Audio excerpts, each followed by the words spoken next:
Yo, hold up. Let me clean this off a little bit. Try to get this a little better. I think I'm about to stop at Walmart. Give me another case, man. This junk all scratchy.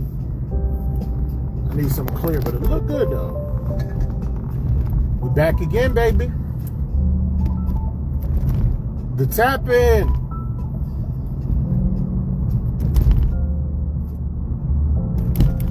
Monday through Friday. We doing it a little earlier today. Work wasn't as busy. So we got off at a more pedestrian time. And we are working our way back. Very, very nice outside. We got back-to-back 70-degree days in the New England, in particular Hartford, Connecticut, Springfield, Massachusetts area. And I always say, this is like a joke I made up. I was like, Hartford, Connecticut is a place where all the snitches from Springfield move to. And Springfield, Massachusetts is the place where all the snitches from Hartford, Connecticut move to. Essentially, both cities are just one and the same, just different color license plates. That's it. Now today is gonna be hard. I ain't gonna lie, man. You know, it's weird that work hasn't been as hectic for the last couple of days, and for some reason I feel more tired. I feel tired, man. So every inclination was for me not to do this, but you gotta stick to it. Even if it's for 10, 15 minutes. I know it is sacrilege to chew gum.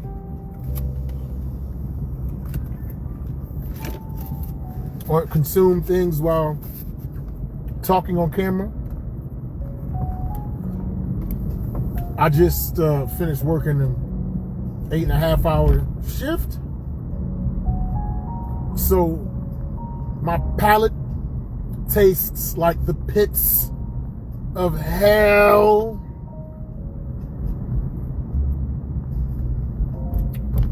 So I gotta freshen it up.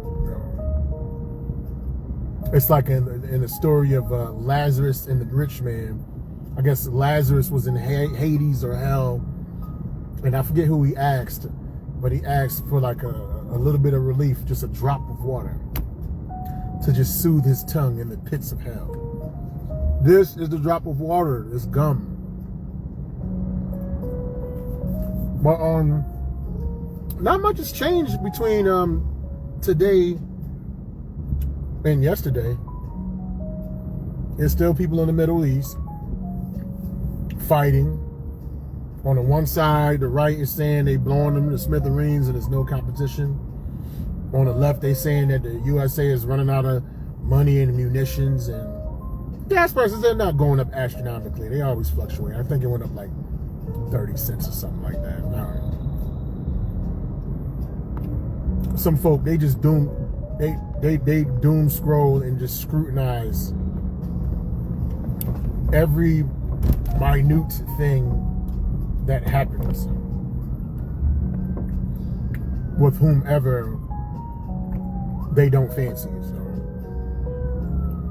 see, he didn't do this, see, he didn't do that, see, he didn't do this. Oh, look what he did. He did this. Oh, he did that. Oh, he did this. Oh, he did that. Oh, he did this. Oh,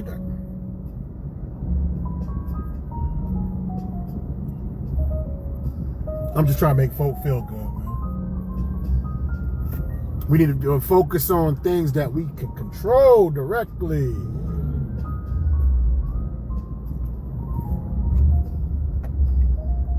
If you got no control over it, ain't really no point in worrying about it, man. Can't do nothing about it. It's what it's going to be, you know? Well, I guess some people just revel in being worried and angered. Turn the TV off. It's funny, you know, the advent of all these phones, these camera phones and social media, it was supposed to bring the world together and make the world a better place, but it just, to me, it just made the world way more paranoid. And then you add in AI to that, well, nowadays, you know, the ignorant eye can't even tell which video was real and what's not.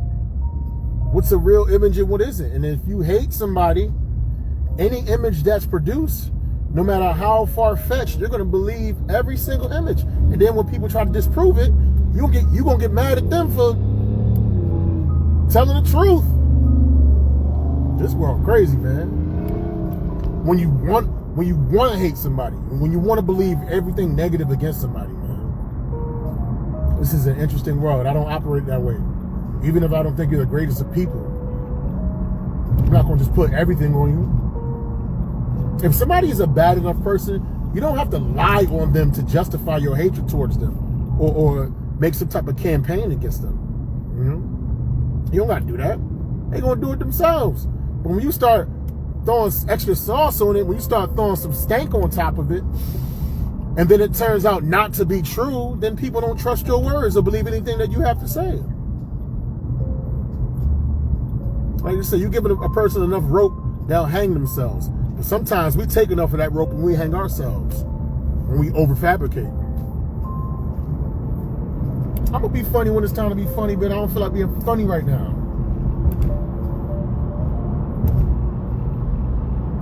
You know?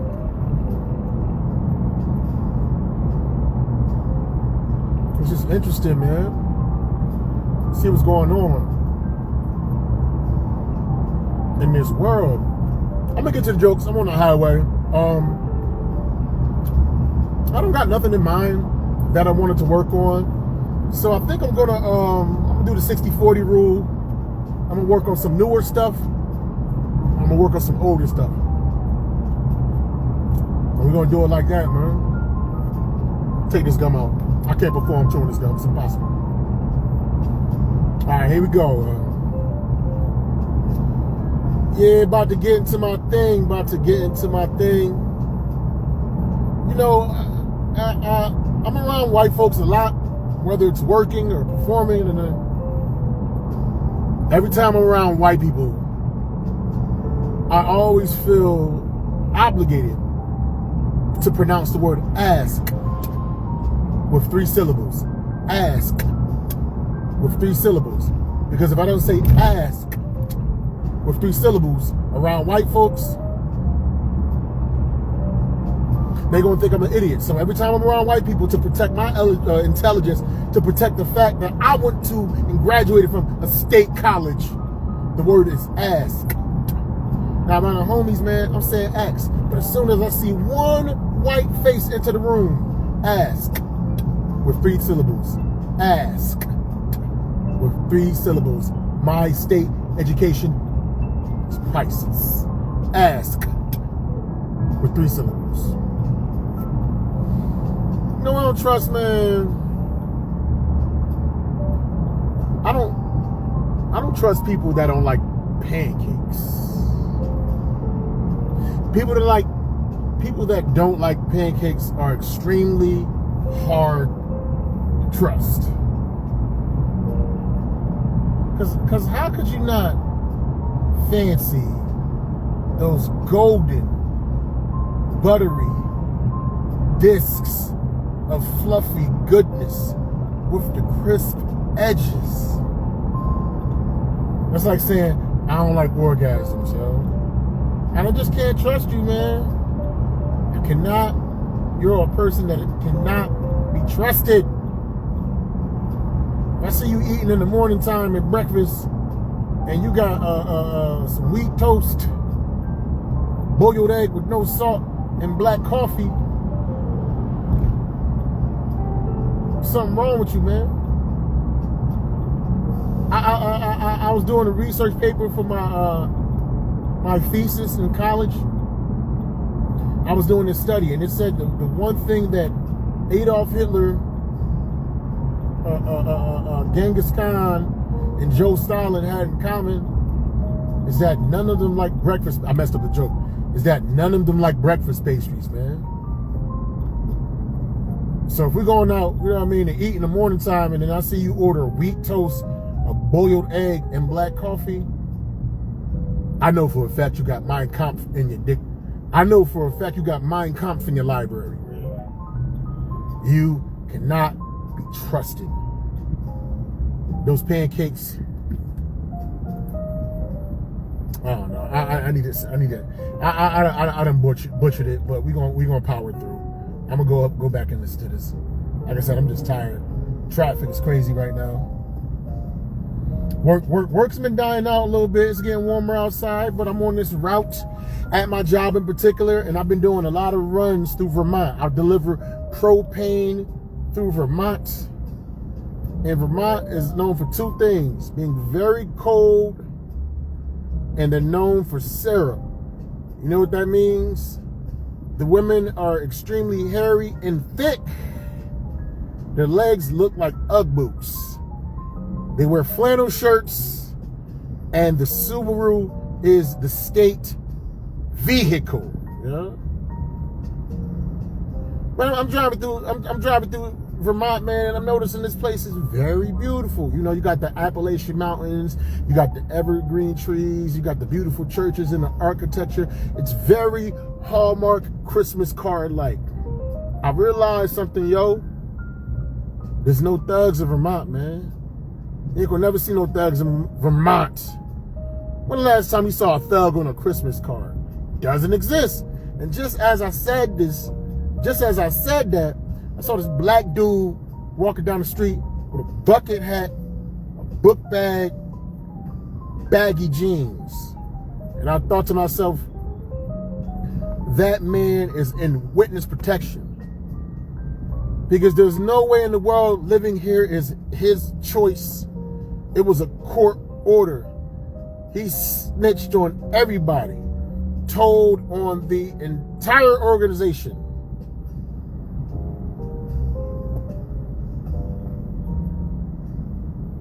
The only thing that man can do right now is eat pancakes.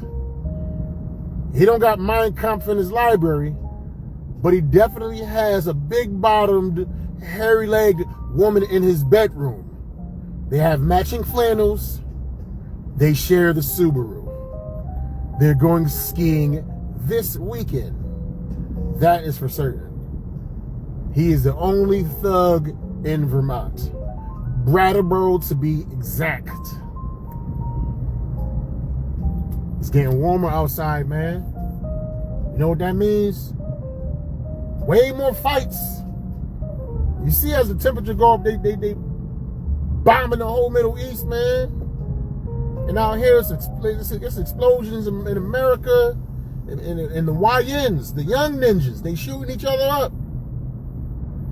Listen, when it get warm, I understand we want to let out some frustrations. We had cabin fever, but we don't gotta shoot each other up. What if they replaced all the guns with boxing gloves, man? And cats just had the boxing gloves tucked in. Whenever you had an issue with somebody, you know what I'm saying? You just lace them up. If he don't got no gloves, that's on him. You got the gloves, bop, bop. You just box them out. Get your frustrations, you know what I'm saying? Nobody got no murder charges. Nobody ain't dead. They might have a black eye. They might be embarrassed, but they can come back the next day with the boxing gloves on. And if you got a problem with somebody and you don't really want to box them head up, you know, you just want to catch them, you know, in the hood days, you know, in the normal hood ways, when they got a problem with somebody, but they don't want to face them on head on, they do a drive-by. You know, they get the still, drive the car by, pop, pop, pop. Hopefully they hit the right target. What if they do drive-bys with boxing gloves? Same thing. You ain't gonna kill nobody. You can be able to walk away from the situation. Yo, I see that dude right there. About to get this nigga. He just, you know what I mean? Make sure your homeboy driving, you punch him out the window, or if you got enough skills, you know, you hold the steering wheel with one hand and you punch with the other hand. You know, you got to be really, really, really accurate, you know, because nobody ain't going to die from getting punched with the boxing gloves, but you might crash with your eyes off the road. You know what I mean? That's what I think the government should do. You know how in the 80s, like in Chicago and in Baltimore and Detroit, the government put crates of guns and crack in the neighborhoods, you know? They got to switch it up now. Now they got to put in those same cities crates of boxing gloves and energy drinks, and just let all the young people just take all their frustrations out, get tired out. You know, nobody's dead, and nobody got murder charges. Unless you punch somebody and then he fall and hit their head on the side of the curb. That's just a whole other situation. If that happens, then I don't think that's you that caused that. I think that was God calling that person home. If you punch somebody with a boxing glove and they trip and their head hit the pavement, hit the curb, that is an act of divinity. That's not an act of human aggression. At least that's what I think. This world is crazy, yo. It's chaotic. A lot of people are questioning our current leadership with Donald Trump, man. And the thing is, even though on paper it was a landslide, but Trump ain't really won that by that much overall. He won all the swing states. He killed in the electoral college. But I'm saying, if you looked at the actual votes, I think he won by like 2 or 3 million out of like 80, like, you know what I'm saying, 80, 90 million, whatever it is. I don't know how many, 160, I don't know. Point I'm trying to make is Kamala Harris had a really, really, really good shot at winning, man. A lot of people want to be mad at Donald Trump for the bad job he's doing, but nobody want to be mad at Kamala Harris because maybe she just wasn't good enough to get in that position. And me personally, it was hard for me to vote for her because she kept getting the black questions wrong too much, man. You know what I'm saying? And that's the thing. People think black people are stupid. Like Gavin Newsom, or who was it? Gavin Newsom that said that I'm stupid just like y'all motherfuckers. I got bad SAT scores just like all of y'all. I got multiple baby moms just like y'all. You know what I'm saying? I just took my chlamydia medicine just like y'all.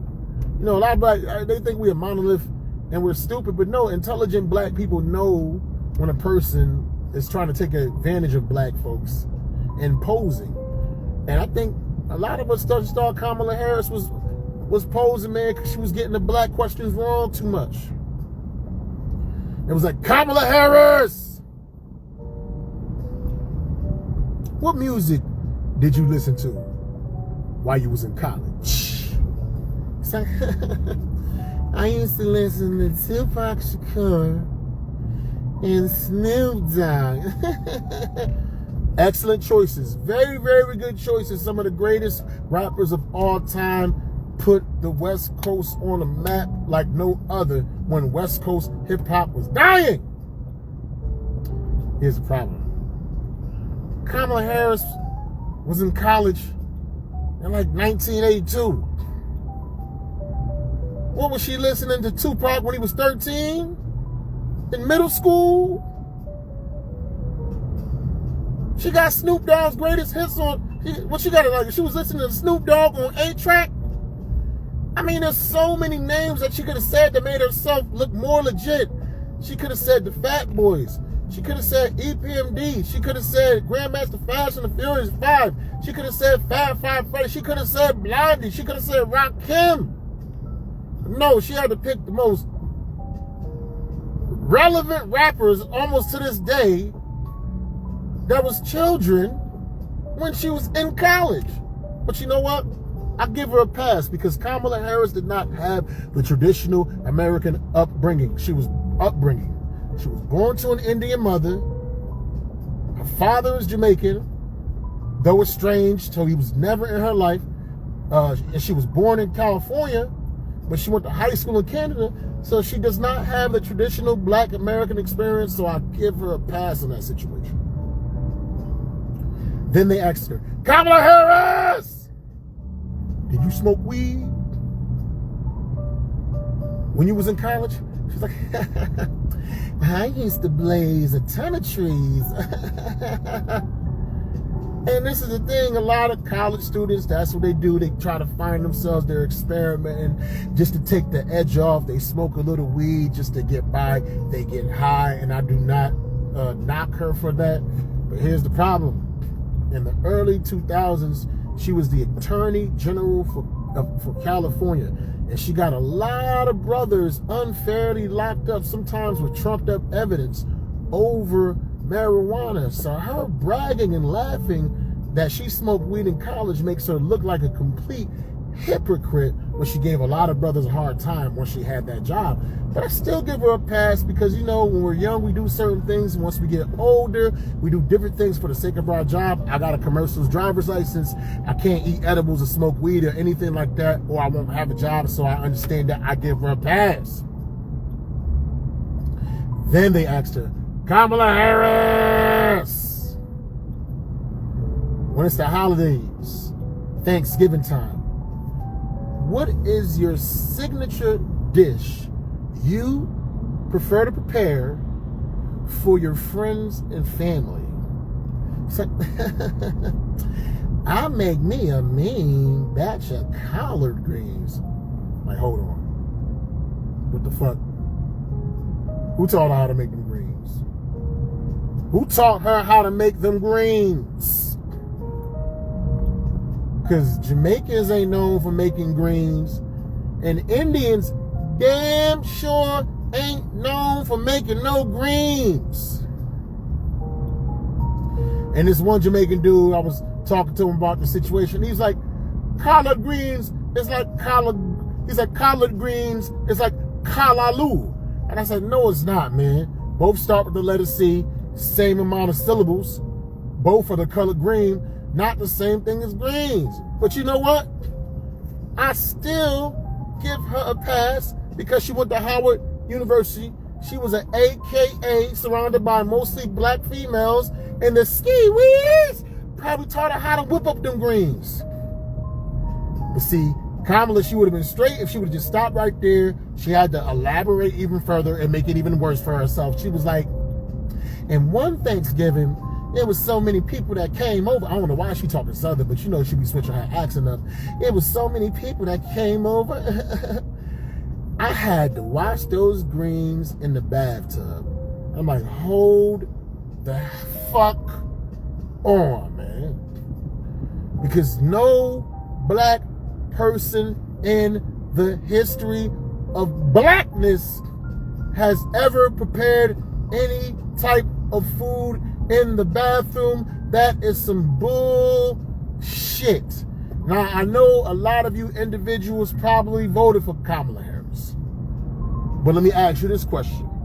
When the holidays comes around and she shows up on your doorstep with a tub of with a tray full of that dish, and you know exactly how she prepared them in the bathtub, would you let her in? Would you let her put them greens on the table? Would you eat those goddamn greens? Hell no, you wouldn't touch those greens, man. Now, around the time of the election, right? Around the time of the campaign, on TikTok, there was a lot of Indian street food videos. And if you've ever paid attention to those videos, man, it's safe to say a lot of those individuals would not pass an American health inspection. It's downright appalling. They're usually barefoot, no gloves, flies landing on their face, biting their fingernails, blowing snot rockets, farting, hawk spitting, picking up the soup with their bare hands, throwing it in the bag, licking their fingers and serving it to the people. Disgusting. And those Kamala's brothers and sisters.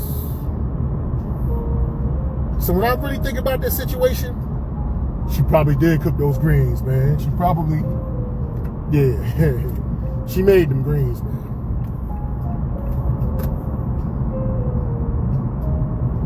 Yeah, man, that's all. You know what? Let me see what else. That was some new, some old, newish, some old.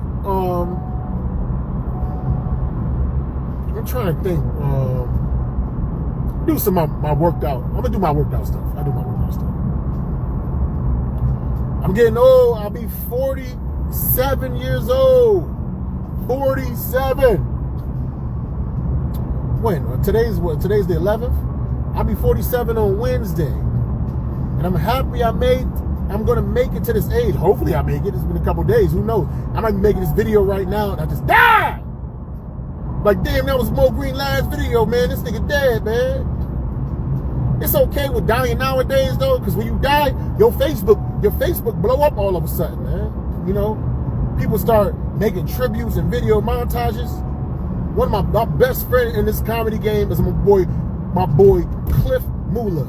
He's always editing videos. As a matter of fact, side plug, we shot this web series called Hartford 911. You can find it on YouTube. We got 6 episodes. And one thing I know Cliff will do is, man, if I pass away, he'll do a video montage of my funniest comedic moments mixed with Boyz II Men.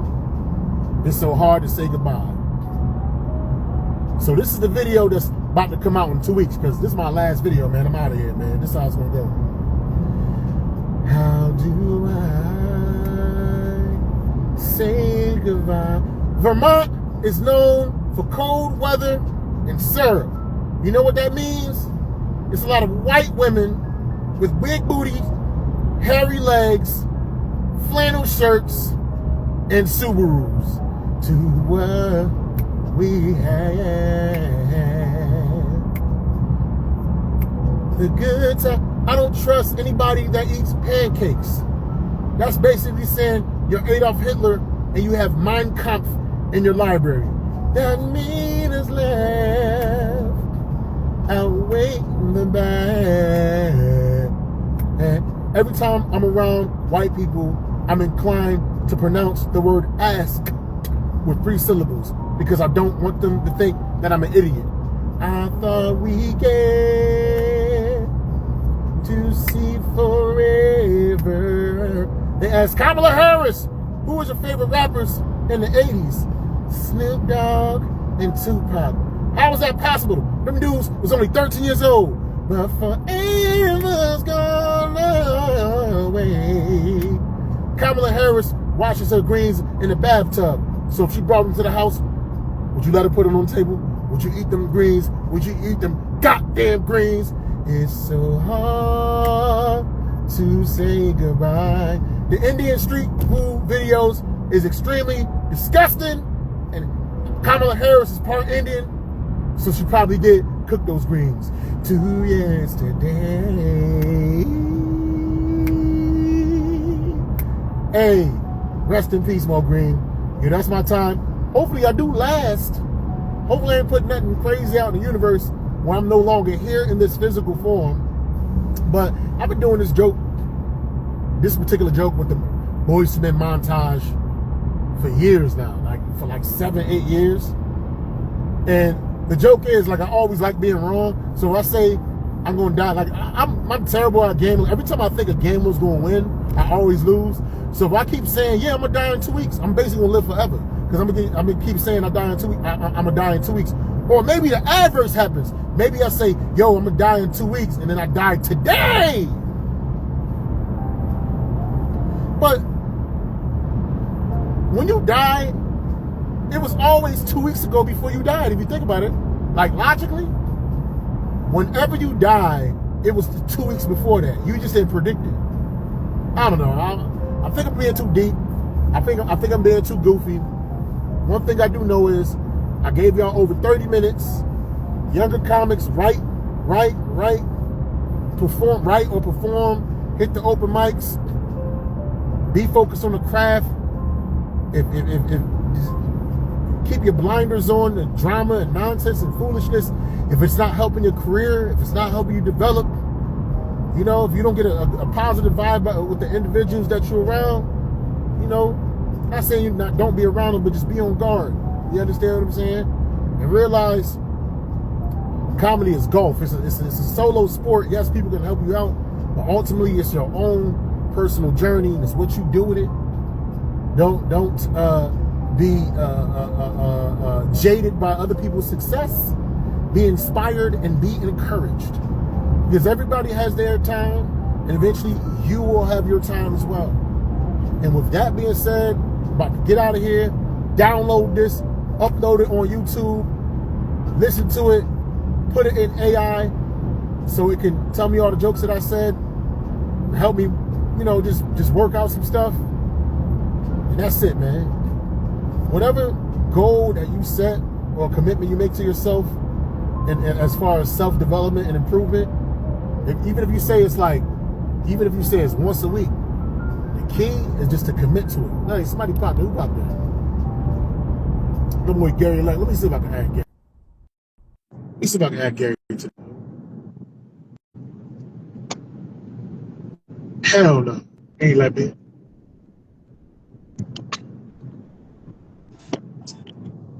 Yo.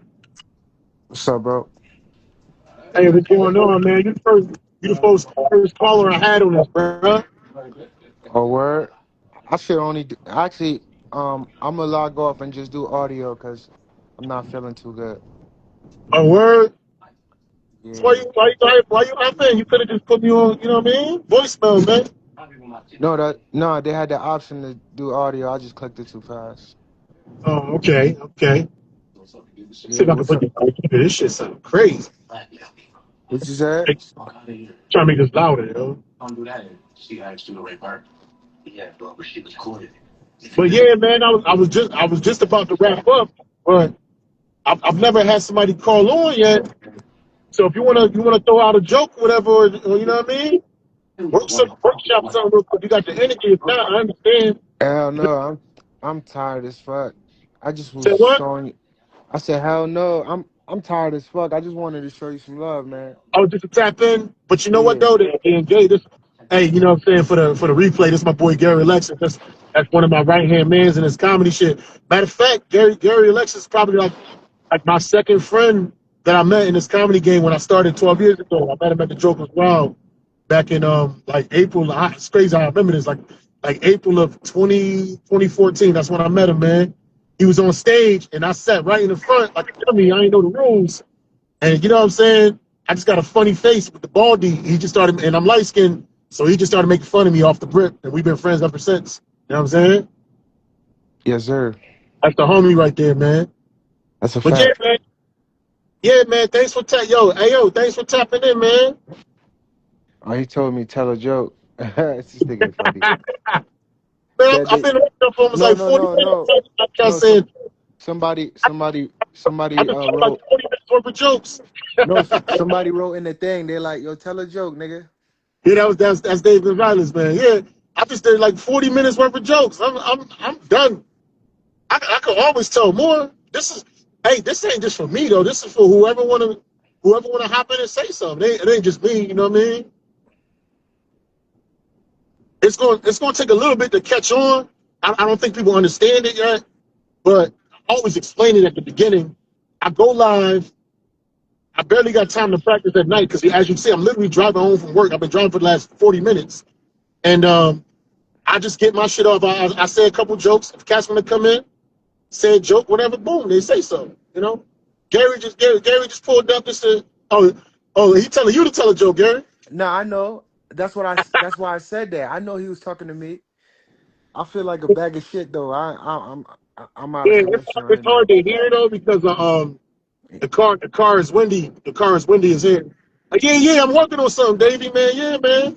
I'm Yeah. trying, man, trying to do something different. Like when we real busy, we gotta do different things to kind of keep the craft going, some way, somehow. So this is how I do it. Like I got you commenting. Like I'm talking to Gary. Like this shit dope, man. You know what I mean? Anybody want like around this time every day, Monday through Friday. Anybody want to come in, hop in, talk shit, fucking roast me, whatever. I don't give a fuck. Let's keep the engagement going, man. Nobody else doing this shit. I watch everybody copy. Hey Gary, get some rest though, man. Yeah. I'm out of here, man. Yes. Hey yo, no, we gotta promote real quick, yo. I got Gary Alexis headlining at the Elbow Room. Um, what is it? April the 18th at the Elbow Room, 986 Farmington Avenue, West Hartford, Connecticut, 06107. It's the tickets are at food. What is it called? AprilFoolishness.eventbrite.com. $20 in advance, 25 at the door. Gary's a beast, doing his thing, slaying stages left and right, man. You know what I'm saying? Headliner, doing his thing, man. If you want your show done right, book Gary Alexis, man. You're gonna bring that heat and that fire and that energy. And he just closed for the biggest, not closed, but now motherfuckers. Yeah. I hosted. And my bad, like I got some spam callers trying to call me. Hold up. What the fuck? And, and he just opened for the biggest Haitian comedian in the world over the weekend at the That's a Stress fact. Fest in Bridgeport. managed by David Gonzalez, who's on the phone right now. I got two, you know what I'm saying? I got the homies on here, man. I got the manager of the Stress I ain't Factory. gonna lie, man.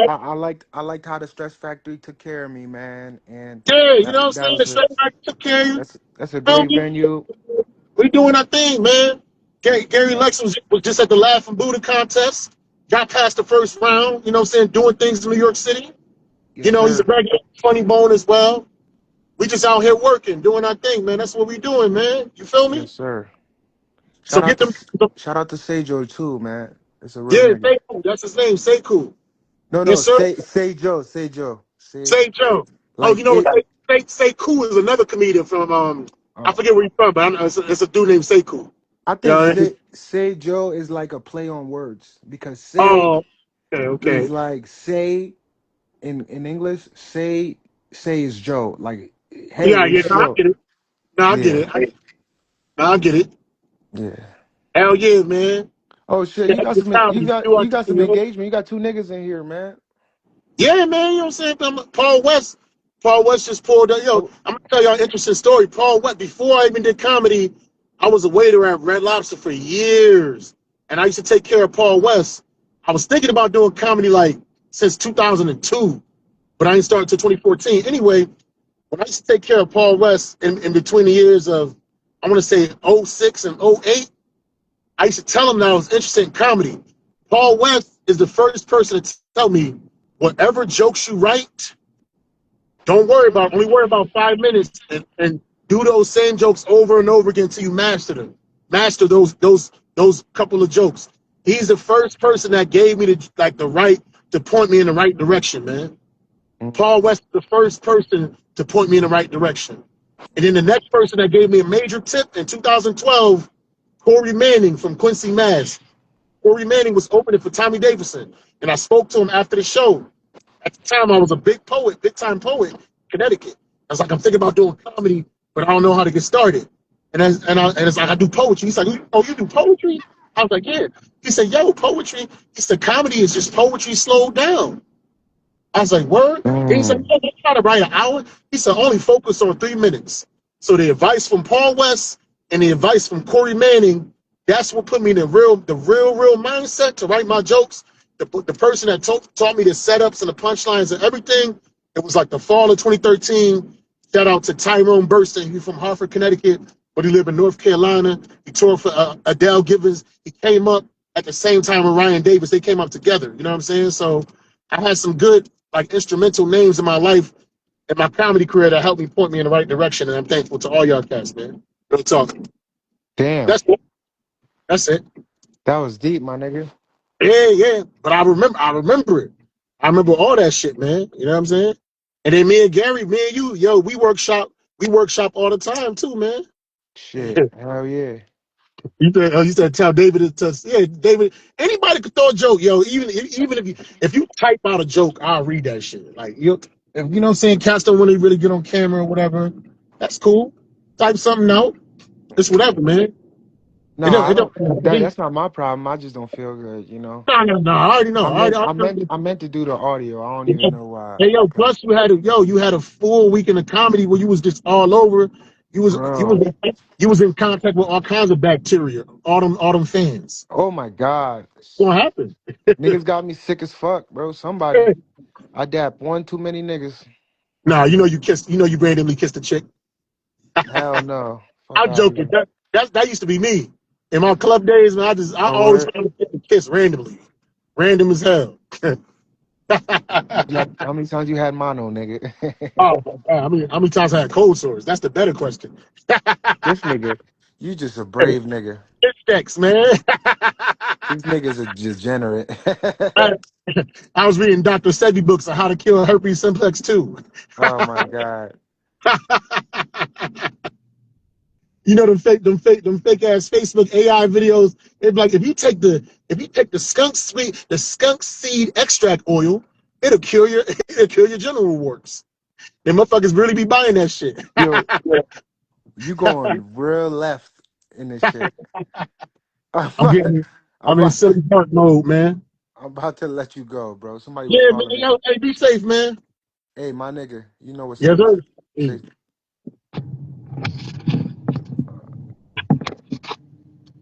Yeah, that's that. That was G. That was Gary, man. Let me. Where the fuck my music at, yo?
Yeah. I ain't gonna talk too much more, man. Give y'all some dead air.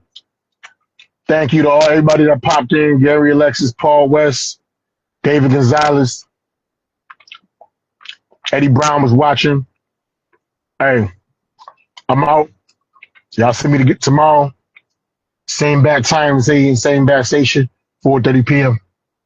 Peace.